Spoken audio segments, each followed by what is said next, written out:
This is Sean at Turn Right Services. I'm over at 150 Country Roads, I think it's Circle, over in Stockbridge. I'm doing a ready, or just a scope on the property here, and based on what was called out in the work ticket. Starting off, we need a new mailbox. This mailbox is completely rotted. It's actually not even in the ground. It's just literally sitting in this bush, leaning in the bush here. The neighborhood is great. There's some remodeled houses. One, two, this one's beautiful over here on the right. They've all been remodeled recently. Really nice neighborhood. This is probably the dog of the street, to be honest with you, but I just call that out because it needs a lot of deferred maintenance on it. So we'll start with that. I don't mean to offend anybody here, but just wanted to call what I saw. We've got some signs on here: beware of dog, warning, security camera in use. So those are things that might want to come off just to make it more inviting. The house needs I'm not sure about the roof. The house was built, I think, in 1980. So we could be ready for the third roof on this house. I mean, it puts two roofs at 20 years apiece. You can see the roofs next door. These are architectural shingles. Ours are not. They're 3-tab. It's got a red tint to the roof. Again, no signs of leaks on the inside, so that's something that has to be done today if it's a rent ready. But just a heads up on that you're 40 years into a roof, a second roof is my guess here. My guess is this roof would not be surviving if it was over 40 years old. So I'm guessing one roof was 20, and due to the tree coverage around it, it got replaced. Generally, roofs last somewhere in the 20, 25, maybe can push it to 30 if there's no tree cover, but you have a lot of tree cover here. So I'm guessing, again, this is a second roof, and it's probably close to 20 years old is my guess. The house as well, again, it's solid, but it definitely needs cleaning and paint. Everything from the landscaping to everything is just, has a lot of deferred maintenance on. You can see the style of the shutters. Again, it's not been kept very modern or anything. These bushes are very old, probably original to the house. They're not bad, again, but the good news is they're not right on top of the foundation of the house. So again, little pine straw here might solve that problem. Again, from a rental standpoint, it might be different if the decision's to sell it. I'm gonna walk around the outside real quick and then bring it inside. So we've got like a privacy fence right here. There's probably about 16 feet, 15, 16 feet of privacy fence. I'm not sure exactly. It's just stopping, I guess, a view into the backyard. You can see this has got, I'm gonna pull this out a little bit. Huge, massive backyard. Backs up to some kind of, again, huge yards for the neighbors over there too. You probably got it probably close to 3/4 of an acre lot here is my guess overall. The deck is older. I don't know how old, but I think we might, again, depending if you're renting, we can probably save it. If you're selling, with to kind of reevaluate that. It definitely, one thing, I'm standing on some concrete right now, and there's nothing under this concrete. There's been erosion throughout this whole area. You can see it right here. There's actually was a retaining wall here. I don't think there's any problems related to this, but again, from a rental standpoint, from a sales standpoint, you might have to relook at it and see what to do. You've got the ivy over here. Maybe, again, you fill this in with dirt and plant some more ivy over here, just, again, as a stopgap, and make sure that you've got, again, I'm not sure what these stones are here, and you got these massive roots in here coming from some of the larger trees on the sides. This walkway can go away. It's no longer in use. The stairs, the stair railings are very loose. We need, at the minimum, add 4x4s to the top and the bottom to give it more support. Needs to be pressure washed. Whole house needs to be pressure washed before it's painted anyway, and then stained. And that's probably just for the rental standpoint of it. Big pile of sticks out there. Those might be able to be burned on site while we're working. If not, they need to be removed or put in the woods area over here. One of the three, I guess. Gutters are full. There's leaves on the roof. There's as we walk around, you can see that there is little carpentry damage here and there. There's some siding damage right here. It's possible that this deck was not flashed properly due to the age of it. That's another possibility as well too, something we might have to look into. But again, these are really big. You can see, again, the hose bibs are 40 years old. I'm sure they're probably work. I haven't even checked the water, to be honest. Yep, water's on. So again, there's no leaks or anything, so I guess we're okay, especially from a rental standpoint. All right, let's walk around to the other side, and then we'll walk into the house. I got to keep this video in the 12 to 13 minute range, or it will not upload to YouTube. properly. We'll come back to the front of the house, but light fixtures everywhere. Remove these old intercoms. That's probably the biggest. Again, there's the soffit paint, the vent soffits are peeling really bad. So again, pressure washing.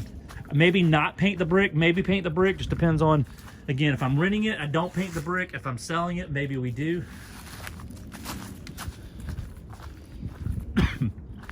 You've got these gigantic bushes over here on the right side of the house. They need to be cut down to at least, probably one of the first things I'd do would be to cut these down to close to the ground and let them reform again, get them off the house, open up the house some. You've got some carpenter bee holes. See if I can zoom in right here. And again, you've got bad siding along this edge right here. We can cut that vertically and put like a 1x6 or 1x8 across there and save that, but it might not be flashing. Again, if you're doing the roof, then that might be something you jump on. Again, this house has no gutters on it, which is part of that erosion issue. You've got long expanses of roof that are just bringing water down here and eroding all this area, so you see all these roots and everything. You've got a beautiful oak tree. It does go over the house. I don't think you have any major issues with it, but again, something you might want to have an arborist take a look at. We kind of went around the back. You can see how this yard is just gorgeous. Outside of the water issues, it's really nice. Got a big patio back here. Needs to be pressure washed with the house. This goes into a shop area underneath. We'll come to that later. You've got a sunroom here. They put a window unit. Again, I don't know if we want to support that window unit in the future or just box that up. It is a nice sunroom. Again, we got a little bit of carpentry damage up there, some carpenter bees. That piece of fascia might need to be replaced. Looks like at one time, they even put a piece of metal up to block maybe like squirrel entry or something like that. So again, I would just put a couple $100 of small carpentry repairs. You got 2 more exterior lights out under here that need to be replaced. And we've got floodlights around the house that some work, some don't, but they're basically all rusted and really need to be replaced. Here's your entry into here, into the workspace. And then here's this deck as well. Again, we've got basically a 4x6 structure under here. It's the old design where we have a ledge board and then the rafters sit on it. That is not to code anymore. At a minimum, we have to take those off, put on joist hangers, and then run a support beam horizontal across for sway beam. Other than that, I think the structure is probably fine here. This is probably a deck we can keep if we just do some upgrade to it. All right, I'm gonna walk around to the inside. Broken beer bottle down here. I didn't show you just because of video length, but again, the railings are swaying a lot. They just need some support. There's no real problems with them. They just need support. Here you can get a view of the neighbor's house. It's, again, very well done. It's been new side. Again, this might even be a new build house since this one's been here. Just shows you potential of the neighborhood. Again, got some landscape debris and some of these bushes right here. Okay, let's head inside. I've got all the flooring measurements. I've got square footage measurements. Here you've got a step up before you walk in. They address this with some concrete blocks. I think you just remove that. And again, you're just gonna have a step up when you get in. You've got this old storm door. Maybe if we paint it, it could be saved. You've got an old stained front door as well. Again, that intercom system, the light fixture, those things are in place. Technically, you should have a GFI out here on the exterior. We've got a broken doorbell. It does work, but it's actually the bell is broken.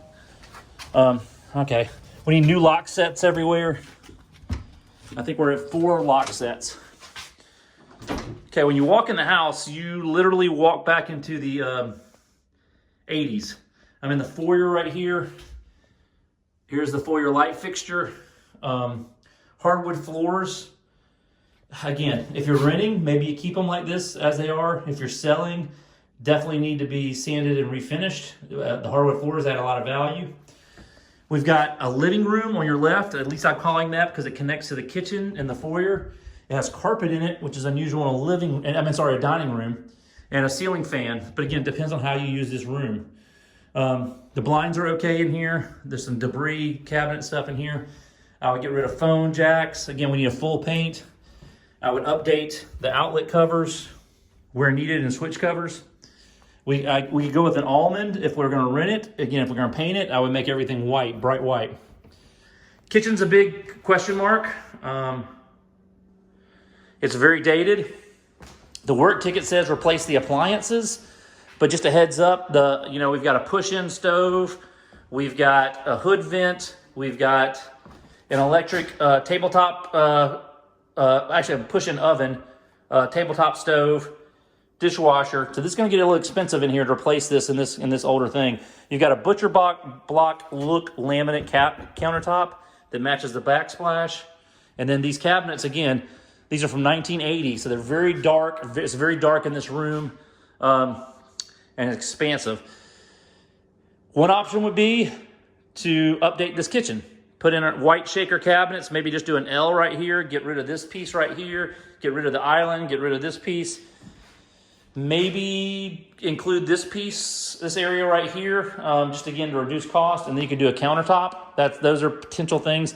And then you can put some standard appliances in here and get rid of some of the, it's not gonna pay for the kitchen, but it'll help pay for the kitchen for sure. You're probably looking at a standard set of appliances in the 2,000, little over range. This right here is gonna be at least $3,500. So you got $1,500 at least to put towards new kitchen cabinets. We do have over here is another little breakfast nook area. By the way, we need to remove all these speaker things. There's no GFIs in this house. This was built in the 80s. So those are things that need to be done electrically. We've got a little built-in area here. I'm not sure. It depends on what you do with the rest of the thing. Do we want to paint this? Do we want to keep it? Do we want to leave it as is? All depends on what the rental situation versus selling situation is potentially. Same in the laundry, new light fixture. Since we have hardwood floors, I would recommend keeping those. The question is, what are you doing here? Do we just put new modern sheet vinyl over it, or do we put some LVP tile or something like that? I'm not sure. The washer box is older. It's got a leak. It's actually leaking actively right now, so I've replaced the washer box. These cabinets as well, again, if we keep these, we would keep these as well. Then the question is whether you keep them as is, paint them, or if you take them out, just put a wire shelf and be done with it. I think that's got it here. Let's go to the garage real quickly. I didn't go up into the attic area. We can check that out depending on what some of the items here are. Remove some of this stuff as well. Let's double check.